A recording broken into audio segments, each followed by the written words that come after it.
Hi guys, thanks for swinging back by. Today I'm going to show you how to take Dollar Tree notebooks that are blank and turn them into really cool personalized notebooks for back to school. So stick around.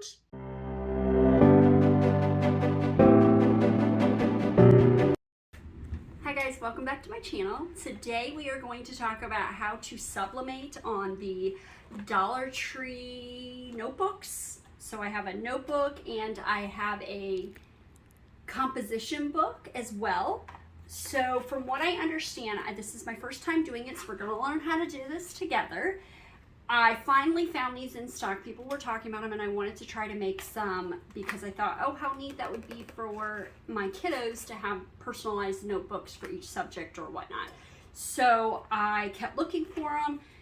From what everybody says, you can only do like the glittery notebook. I don't know if you can tell. It's kind of glittery. Okay. These are Jot brand from the Dollar Tree that have either the spiral or the glitter Jot composition books. Okay, so we have the glitter. From what I understand, you can also do the holographic one. So I didn't have any of those right now, so I just got the glitter one. So I have a couple different designs we're going to try. On the blue, I'm actually going to do a design for my stepson, and this should be, hopefully I printed this the right size. Yep. Some of it will get knocked out because of the little holes, but I'm just going to kind of line that up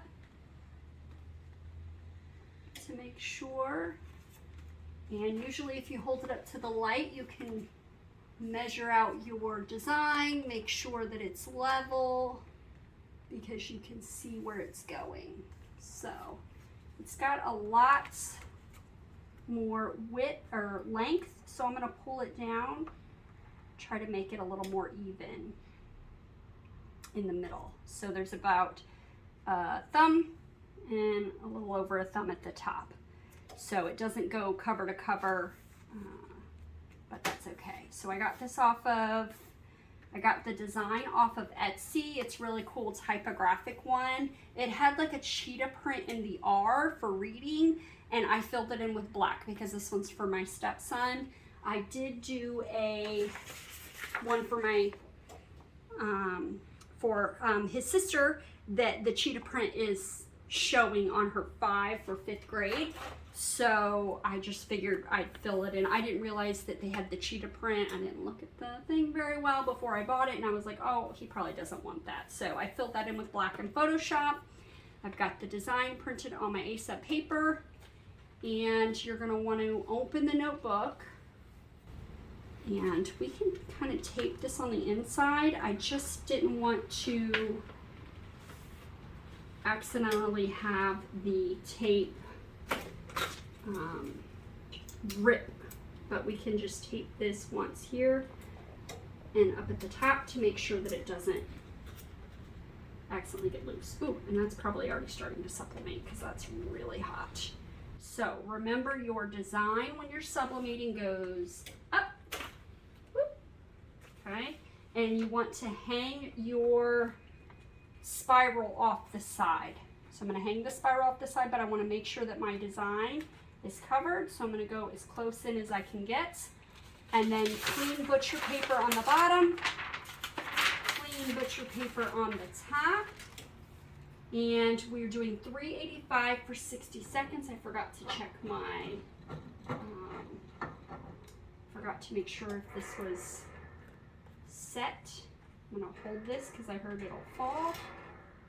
I don't know if that's going to get everything. Oh, yeah, it will. I don't know. I think. Oh, might not.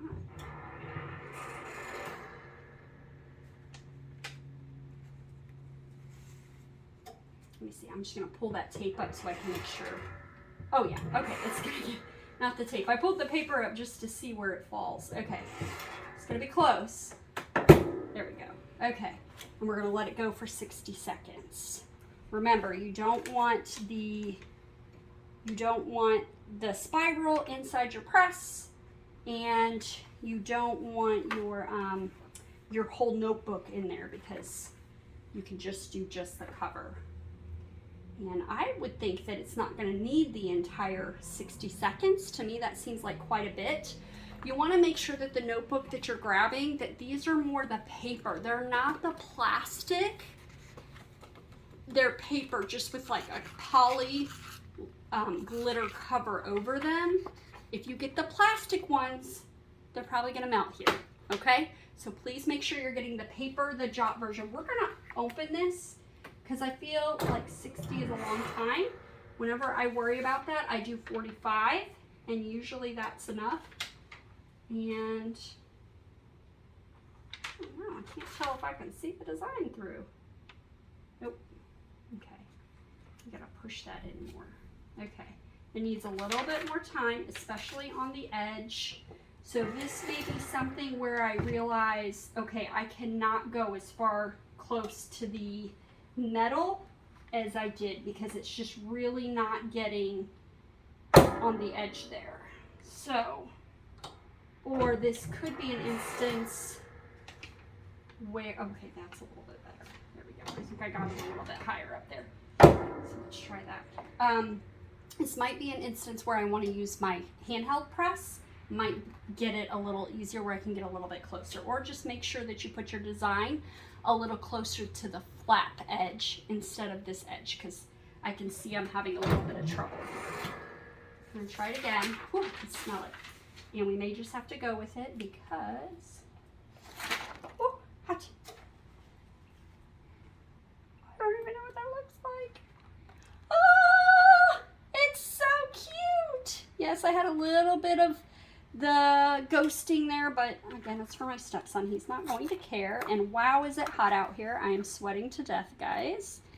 I'm going to turn on my fan. I'm sorry if it's a little loud, but I'm about to melt, and I'm sorry if I'm dripping sweat, or if it's too loud, I'll try to drown out that when I'm in editing. But look how cute! It's so cute! Oh, I love it. Definitely that 60 seconds, and definitely try to get as close to this flap as you can, because I can see that little bit of ghosting here from getting too close to the edge of my press. Okay, so let's check out how, and we might go ahead and do the pink or the purple one for my my stepdaughter as well, to see how hers is a little bit, I don't know if hers is going to go as wide, so we'll check it out. So next I have one for the composition book. You want to make sure it's facing the right direction and facing the right way, and then we're just going to do the exact same thing. And again, I'm going to put it a little closer to the edge on this one. I can kind of see straight through there, and then you can see the black parts about right here. So my design has about that much space there. And I think that's pretty level. I'm going to go with that. The line at the top is kind of my guide there. It's pretty even. So we're going to go with that. I am going to try not to actually tape this one because it did pull up a little bit, and I just don't like that. So, so we're going to try to do it this way. Okay, and this one actually opened a little bit wider, and I think it's okay if we, I don't know if that tape's going to burn. It'll come out just a little bit so the tape's not getting caught there. Okay, and then we want a fresh piece of butcher paper over the top. Okay, I didn't put a fresh piece at the bottom because I didn't really see anything on there. Okay, let's see if we can get this without it moving. Ooh.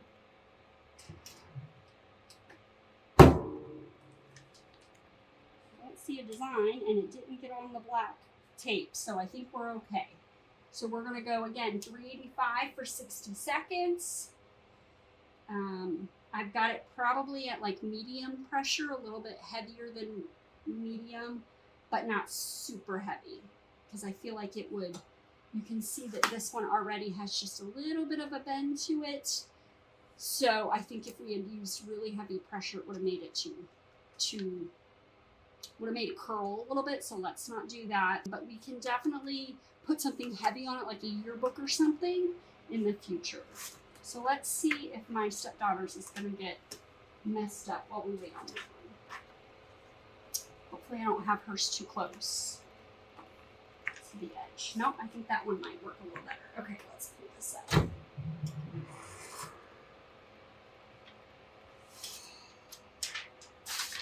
Ready.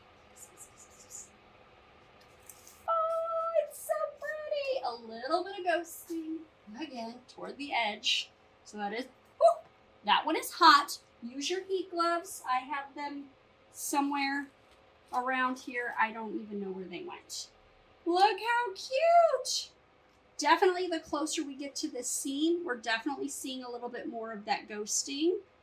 So again, I would definitely try to keep your design a little bit over here. Either that, or maybe I need to try to move this on this side and see if it's just my press maybe not getting a good seal at the edge here. So that's another thing I can try. Again, this one's for my best friend who's actually filming right now, and she loves me, so she's gonna love it anyway. Now we're gonna see if we can't get this right, because I'm determined. And we're going to try a third one and see if I put it as close to the edge and maybe put it on this side and see if we can get away with no ghosting. So let me try to line it up all the way to the edge.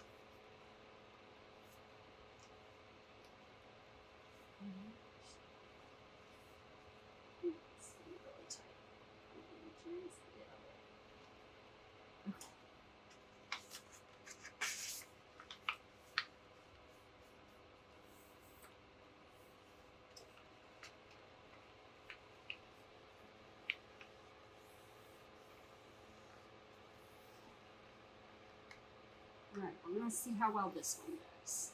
Hi guys. Alright. Let's see if we can put it in right here. Oh. I don't know if I have my fan on.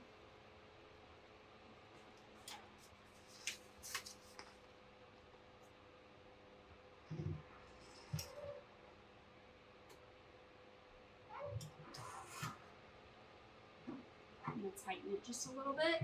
Maybe that'll also help. Oh. Let's see how close I got. I think I could have gone in a little bit more.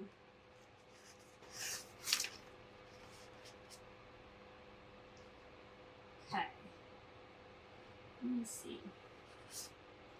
I might be able to scooch it in a little bit more. I'll give it a minute though. See if this side helps a little bit. Fingers crossed. But either way, super cute. Kids aren't going to care. But if you're selling them, of course, you want to get them perfect without that ghosting. So we're hoping it's just which side of the machine I'm putting it on. Again, I can also use my handheld one because I can probably get a little bit tighter in there. We're going to pull this up real quick and see. That looks a lot closer. So I'm hoping we didn't have any issues with that. Do that last 15 seconds real quick. And let's do 10. I'm impatient. I want to know if I got it. All right. Come on. No ghosting. I mean, it looks pretty. I mean, it came all the way over here. I can see the color through here, but oh, beautiful! Now we got it. There we go. Gorgeous. I love it. Yay. All right, guys. So we finally got it. Took us 3 tries to get it down pat, but I love getting to learn with you guys. I hope you guys like to learn with me. Let's do it together, and so that way you guys can see what goes wrong and how then we can try to figure out how to fix it. So hopefully this video was helpful for you. Now you know how to make these cool Dollar Tree notebooks. Cost $1.25, not $1. $1.25, and then you can get at least 2 prints on a 13 by 19 A-sub paper, possibly 3 now that I know that I need to go a little bit smaller. And you can make these really cute personalized notebooks. This is perfect for back to school time. So hopefully this video was helpful for you. If so, don't forget to give it a thumbs up, and don't forget to subscribe to the channel and ring the bell so you can be notified the next time I post a cool tutorial. Thanks again for swinging by my channel. Bye!